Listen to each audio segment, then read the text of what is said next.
ইনকিলাব মঞ্চের আহ্বায়ক উসমান হাদির উপরে কোনো দুর্বৃত্ত হামলা করে নাই। উসমান হাদির উপরে হামলা চালিয়েছে এদেশের পতিত ফ্যাসিস্ট সরকারের যারা দোসর ছিলেন, যারা বাংলাদেশ বিরোধী শক্তি, যারা এই দেশকে কখনোই হৃদয়ে ধারণ করতে পারে নাই, যারা এই দেশের মঙ্গল কখনোই চায় না, যারা এই দেশে মানুষ শান্তিতে থাকুক, ভালোভাবে বেঁচে থাকুক, শান্তিতে বসবাস করুক, এটা কখনোই যারা চায় না, তারাই মূলত ওসমান হাদির উপরে এই আক্রমণটা চালিয়েছে। সুতরাং এদেরকে দুর্বৃত্ত বলে এই হামলাটাকে এক প্রকারের নর্মালাইজ করা হয়। যেমন কয়েকদিন আগে আমরা দেখলাম বাংলাদেশের একটি প্রথম সারির পত্রিকা আওয়ামী লীগকে এ সময়ে প্রাসঙ্গিক কিভাবে রাখা যায় করা যায় এরকম স্ট্যাটিস্টিক্স, গবেষণা, নানা রকম জরিপ তারা কিন্তু মিডিয়াতে ছাড়ার চেষ্টা করে। তার মানে তারা আকারে ইঙ্গিতে বোঝাতে চায় যে Awami League is still now alive, মানে আওয়ামী লীগ জীবিত রয়েছে। আওয়ামী লীগকে বাদ দিয়ে বাংলাদেশের রাজনীতি সম্ভব নয়, আওয়ামী লীগকে বাদ দিয়ে আগামী নির্বাচন সম্ভব নয়, জনগণ এখনো আওয়ামী লীগকে নিয়ে ভাবে। এই যে এরকম কয়েকটি গণমাধ্যমের একটা নেগেটিভ দাঁড় করানোর যে চিন্তা, এখান থেকে আমাদের বেরিয়ে আসতে হবে। এই গণমাধ্যমগুলোকে আমি বারবার বলে আসছি, এরা কখনোই এই আওয়ামী লীগকে তাদের মাথা, তাদের চিন্তা, চেতনা, ধারণা থেকে বের করতে পারে না। কিন্তু এখন আমি এই জন্যই বলছি, যারা প্রতিষ্ঠিত রাজনৈতিক দল, বড় দল, বিগত সময়ে ক্ষমতায় ছিল, তারা যদি এরকম সন্ত্রাসী, মাফিয়া কিংবা পতিত স্বৈরাচারের দোসর যারা এদেরকে আশ্রয় দেয়, প্রশ্রয় দেয়, তাহলে তো পরিষ্কার ভাবে তাদের বিরুদ্ধে আমরা যদি জেনে বুঝে যদি তাদেরকে আমরা শেল্টার দেই, আশ্রয় দেই, প্রশ্রয় দেই, এটা তো আসলে আশঙ্কার কথা তো বলাই যায়। জি, ধন্যবাদ। আমি একটু ঐতিহাসিক নির্বাচন হবে, যখন সাংবাদিকরা তাকে প্রশ্ন করেছেন হাদির উপর হামলার বিষয়ে, তখন তিনি বলেছেন আইন শৃঙ্খলার অবনতি হলো কোথায়, একটু মাঝে মধ্যে দুই একটি খুন খারাপি হয়। এই যে হাদির একটি ঘটনা হয়েছে, আমরা এগুলো বিচ্ছিন্ন ঘটনা বলে মনে করি। আপনি বিচ্ছিন্ন ঘটনা মনে করেন কিনা, এবং সেই যে নির্বাচনের কথা বলা হচ্ছে সেটি ঐতিহাসিক নির্বাচনের দিকে আমরা যাচ্ছি কিনা? বাস যদি কারো মাথায় পড়ে, সেই লোক তো অসুস্থ। আমার মাথায় যদি বাস পড়ে, আগে গ্রামে দেখা যাতে তাল গাছের উপর বাস পড়ছে, তাল গাছটা একটু ফরফর করে উড়ে গেছে, তো ওনার মাথায় কালকে বাস পড়লো, তাহলে কেউ না কেউ রাতের বেলা ওনার মাথায় বরফ দিয়েছে, বরফ দিয়ে এমন কোনো মন্ত্র শিখাইছে, সেজন্য আজকে সে বলছে এটা একটা অপ্রাসঙ্গিক, উনি অপ্রাসঙ্গিক। যারা যারা এই বলবে অপ্রাসঙ্গিক, উনি অপ্রাসঙ্গিক। কেন? হাদি আসছে বলেই উনি আজকে সিআইসি হয়েছে, নাহলে ওনাকে আরও 10 বার জন্মাতে হইতো সিআইসি হওয়ার জন্য। আর একটা জিনিস ভাই যেটা বললেন, ফারুক ভাই, তার সাথে কথা একটু, হাদিটা কে?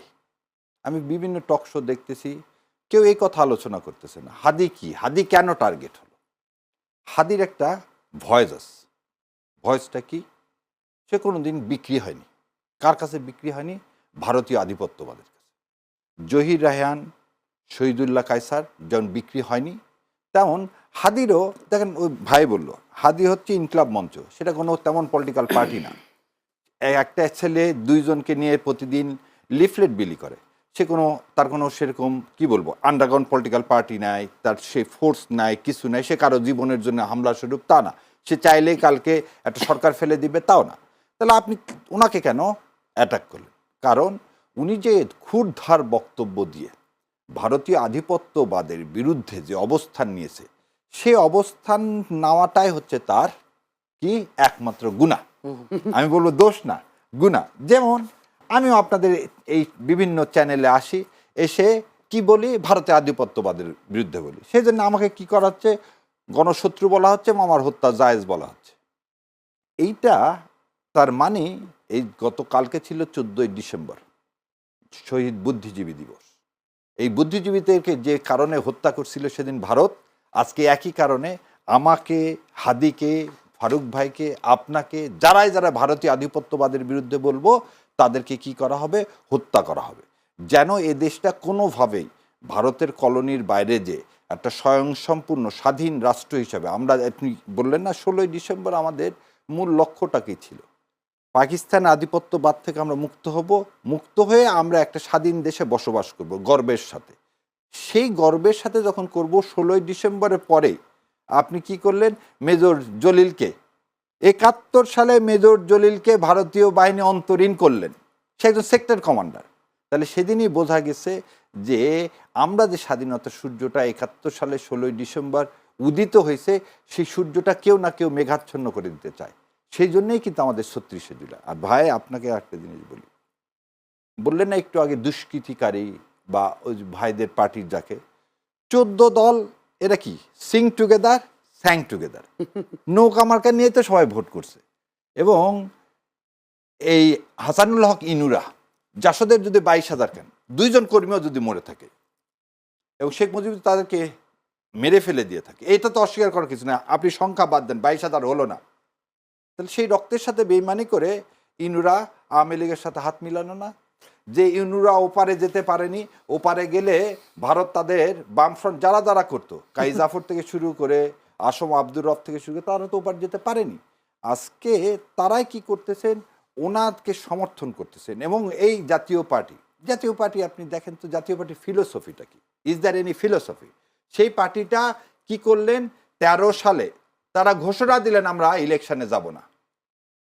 ওপার থেকে কি আসলেন, ফরেন সেক্রেটারি আসলেন, এসে এরশাদ সাহেবের কানে একটা পরামর্শ দিলেন, জেলের মধ্যে থাকতে চাও না বাইরে থাকতে চাও, কারণ খালেদা জিয়া তোমাকে জেল থেকে কোনোদিন বের করবে না। এই জেলের ভয় পেয়ে যে লোক সেদিন কম্প্রোমাইজ করে বিনা স্বীকৃতির মাধ্যমে পরের দিন কি বলে দিলেন, হ্যাঁ আমরা ইলেকশনে যাব। এবং ভারত কি ন্যারেটিভ দাঁড় করলো, বেশিরভাগ লোক ইলেকশনে গেলে সেটার নাম গণতন্ত্র। আজকে হঠাৎ করে ভারত ইনক্লুসিভ এই কথাটা পাইলো কোথায়? এবং আরও একটা জিনিস আপনার মাধ্যমে বলে দিই, গণমাধ্যম কর্মীদের জন্য, ভাই যেমন বললেন না ন্যারেটিভ তৈরি করা, কেন ভাই ইনক্লুসিভ? তুমি যে স্বেচ্ছায় এই দেশ ছেড়ে চলে গেছে, কেউ তো এখানে জোর করে তো হাসিনাকে পাঠায় দেয়নি, যে স্বেচ্ছায় চলে যাবে তাকে আপনি জোর করে কেন প্রাসঙ্গিক করতে চাচ্ছেন? আপনার উদ্দেশ্যটা কি? কেন ভারতকে আপনি প্রাসঙ্গিক করতে যাচ্ছেন? কেন ভারতীয় আধিপত্যবাদের কাছে আপনি সারেন্ডার করতেছেন? এই যে আজকে একটা দেখলাম যে সায়ের মন্তব্য করছে, বাক স্বাধীনতা বন্ধ করে দেওয়া হচ্ছে আনিসদেরকে কি অ্যারেস্ট করে। শোনেন সায়ের সাহেব, একটু দয়া করে রোকেয়া পাচির সম্পর্কে আপনি একটু লেখেন, যে অনলাইনে রোকেয়া পাচি কি করতেছে। শাওনকে ডিবি অফিসে নিয়ে যেয়ে আপনি কেন অ্যারেস্ট করতে পারলেন না? কেন আনিসেরা প্রাসঙ্গিক করতে চাচ্ছিল আওয়ামী লীগকে? কেন মাসুদ কামালরা 2টা আওয়ামী লীগের মধ্যে একটা ইনোসেন্ট পার্টি আর কি নর্মাল পার্টি করতেছে, এই চিন্তাটা নিয়ে এসেই আপনি করলে গিয়ে হত্যাযজ্ঞ করলেন। হাদি তো সহজ সরল মনে আসছে, তার পরিপ্রেক্ষিতে কিছুই জানে না।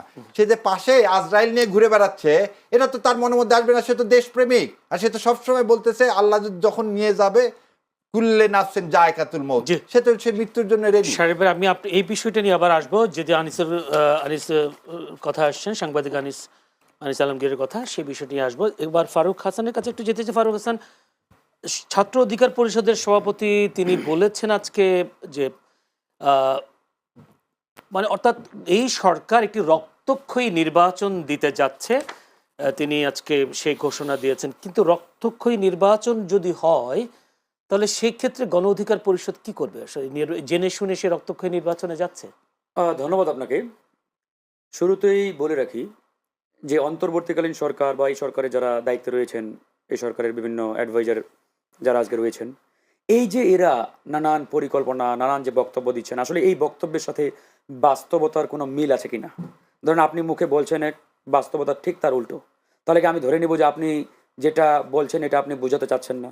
যেমন সরকার একদিকে কি বলছে, আমরা একটি অবাধ, সুষ্ঠু, ফ্রি অ্যান্ড ফেয়ার ইতিহাসের ঐতিহাসিক নির্বাচন জনগণকে উপহার দেব। আরেকদিকে সরকার কি করছে, যারা মাফিয়া, সন্ত্রাসী, খনি, এদেরকে জামিনে বের করে দিয়ে বহাল তবিয়তে ঘুরে বেড়ার সুযোগ দিচ্ছে। সরকার একদিকে বলছে আমরা একটা সুন্দর নির্বাচন দিব, আরেকদিকে কি হচ্ছে, কোনো অস্ত্র উদ্ধার হচ্ছে না, অস্ত্রধারীরা প্রকাশ্যে ঘুরে বেড়াচ্ছে। তো এই যদি হয় অবস্থা, তো এই সরকারের মাধ্যমে আপনি একটি অবাধ, সুষ্ঠু, নিরপেক্ষ নির্বাচনের স্বপ্ন কিভাবে দেখবেন? একটা অবাধ, সুষ্ঠু নির্বাচনের যে পূর্ব শর্ত, প্রি যে কন্ডিশনগুলো রয়েছে, এই পূর্ব শর্তগুলো সরকার কি এখন পর্যন্ত নিশ্চিত করতে পেরেছে? বা সরকার কি আমাকে সেই নিশ্চয়তা দিতে পেরেছে?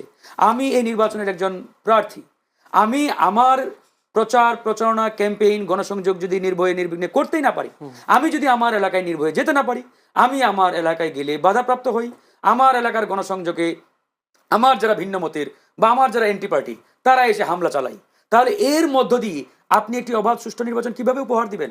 কিন্তু এখন পর্যন্ত নির্বাচন কমিশন এবং এই সরকারের যে দায়িত্বশীল অর্গানগুলো রয়েছে, যারা আগামী নির্বাচন কন্ডাক্ট করবে, এদের যে সামগ্রিক কার্যক্রম এবং আপনার চরিত্র, এটা দেখে একটা বিষয় স্পষ্ট প্রতীয়মান যে এরা একটা নির্দিষ্ট গোষ্ঠী কিংবা দলকে ক্ষমতায় আনার পায়তারা করছে।